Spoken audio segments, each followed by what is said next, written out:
In this week's parsha VaEtchanan, Moshe starts to talk about the mitzvot and tells Israel, "Ve'atem hadvekim b'Hashem Elokechem chayim kolchem hayom." This can be translated as, "And you, the ones who cling to God, all of you will have life today." Moshe's statement seems to be a bit cryptic. What is he referring to, and what message is Moshe trying to tell the people?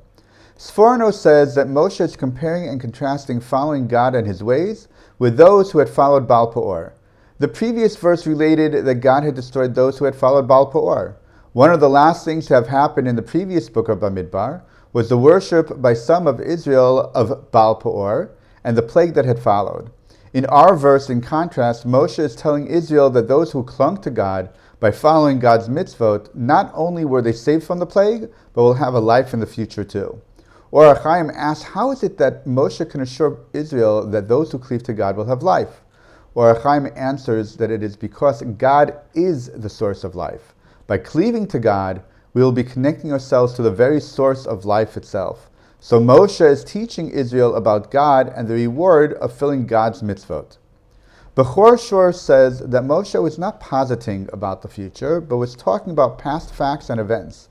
Those who clung to God throughout their time in the desert and in Egypt are in actuality alive today. For instance, those who had sinned by believing the incitement of the spies and rebelled against Moshe and Aaron perished in the desert, while those who had rejected the spies' evil report survived all 40 years in the desert. They were still alive and were listening now to Moshe's monologue to the people.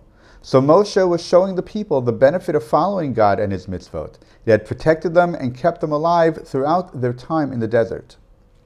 The truth is that this is a theme that Moshe repeats and revisits many times over the course of his discourse throughout Sefer Dvarim.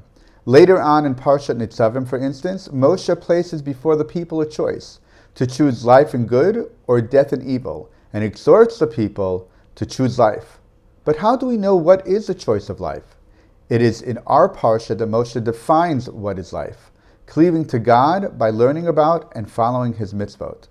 But why then does Moshe address Israel here in the plural you, ve'atem, kulchem, rather than in the singular as he does later on in Parshat Nitzavim?